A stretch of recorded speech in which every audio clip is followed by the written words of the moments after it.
Hey everybody, this is Roxy with Zotos. So I was just gonna do a little quick video giving you guys some information on Agebeautiful.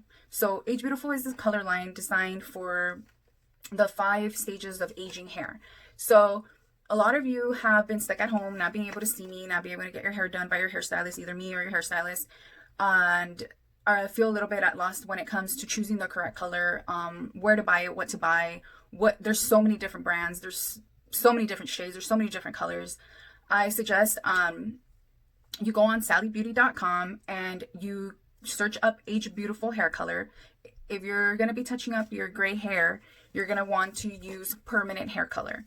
So you would want to be searching for permanent Agebeautiful permanent hair color. So I know a lot of you may feel at loss when it comes to choosing the correct shade for yourself.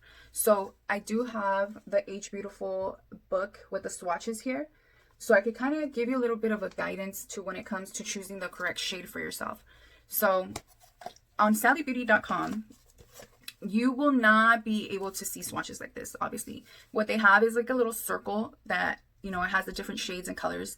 And it might be a little bit difficult to know exactly what color that is, obviously. So if you don't know and you see my video, hopefully you could understand and feel a little bit better on what to go with. So these are our natural colors. Our natural colors have a little bit of every undertone. So I usually suggest everybody stick with a neutral and natural especially when it's your first time and you're going to be coloring on your own hair or covering your own gray. It's just the right color to go with, because you might get unwanted tones or too much of a tone if you go with any of our other shades that it comes to, like reds, violets, chocolates. Unless you're going to cover all your hair and go for it, then go for it and try a different shade. But if you're doing something more of just a touch up at home, I would say stick with our natural colors. We also offer natural colors that have a double N. So it would be the number followed by 2 N's instead of 1 N. The difference between a number followed by 1 N and a number followed by 2 N's is that the 2 N's are pretty much going to be darker. So if you have very stubborn gray and you feel like you have more than 50% gray, where you have more like 75% gray, which that would mean that your hair could be a little bit stubborn, or if it's been a while. So the double N's do come out darker because they are more pigmented. So with that being said, they will appear darker on your hair than what you normally would get with a shade with a 1N. So let me just guide you guys through these really quick. So here you go. Our levels would come from 1 being black, 10 being blonde. So black would be the darkest, going up to the lightest. So typically your average person who has like a medium brown would be maybe between a 5 and a 6. If you're somebody who's more into a natural dark brown, then you would want to do a 4 or a 3. If you do black, then you would want to do a 1. That's the blackest you can get. So a 1 would be the black, and then your 3 and your 3 would be like your darkest brown, almost black. Your 4 would be your natural dark brown. A 4 is a very popular color because most Latinas, we have a natural level 4. So some may even have a 3, but most common is a 4. So if you're kind of just sticking with something that's more of your natural dark brown, you're going to want to do something like this. A 5 would be a level up from that. If you're somebody who's already you want more of a brown in your hair, you want it to show more brown than dark brown, then you would do a 5N. If you're trying to go more of a medium brown, then you would want more of a medium lighter brown, then you would want to do more of a 6. A 7 would start getting to a very much lighter brown. Typically, a 7 is something I use on my hair. As whoever, for you that know me, my hair kind of fluctuates from being between like a darker brown to like a very light brown. So hair color does fade. So it is permanent, but it will fade depending on how good you take care of it as well. So a 7, and then your 8, 9, and 10. So typically my natural blondes, I will do more of an 8. If you usually get highlights and you have your natural color and highlights, I would suggest using a 9N. So all these would be mixed with 20 volume. We offer 2 different sizes of the Agebeautiful developer, and they come in 10 volume, 20 volume, 30 volume, 40 volume.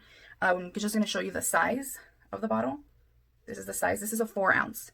So a 4 ounce bottle is good enough for 2 of your Agebeautiful boxes. This is the cream color. This is the liquid color. So only difference between liquid and cream is the consistency. It's just preference. Liquid, you usually would want to use an application bottle. It's easier because it's runnier, so it could be a little messier. If you have one of these at home already, then I would suggest purchase a liquid. If you're going to use the cream, you're going to want to use a bowl and a tint brush. If you don't have a bowl for color, it's okay. Use any styrofoam or plastic bowl. You don't want to use anything that's going to be like metal or stainless steel or anything like that. You don't want to get any kind of chemical reaction. So stick with whatever feels more comfortable to you. You see me at the salon, I usually use cream. When I tone, I usually use liquid because I'm okay with it running down the hair. If you feel a little more scared, then you want to have a little more control, then go ahead and use the cream.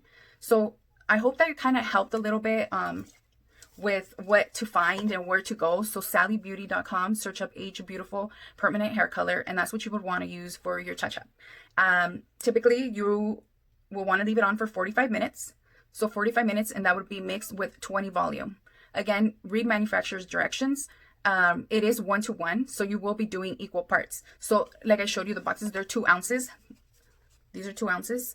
Your developer is 4 ounces. We also carry a 16 ounce. So if you don't have anything to measure, oh, I forgot my measuring cup. I have a measuring cup. You could use a measuring cup. You weigh your food. You could use one of those. And the colors have, what is it at? These little lines. Oh, I squeezed this one already, so you might not be able to see it. But they have these little lines, so you're gonna want to squeeze it all the way to wherever that little line is. You see, like 1 ounce. This whole tube would be 2 ounces. So equal parts of developer and color. And when it comes to having to touch it, if you want to touch up the rest of your hair, try to do that towards the end. So if you're trying to focus more on covering that gray, then focus on covering that gray at first, and then at the end, run it through. So 45 minutes total. I hope this helps. And if you have any questions, go ahead and put them there on sallybeauty.com. I'm usually the one answering all your questions or concerns. So you will see me come up on there if you have any questions. Again, if you don't have my phone number, Instagram, Roxy Excellence Hair Studio. If not, then Sally Beauty, ask a question. I will be there and I will answer it. Thank you. Bye-bye.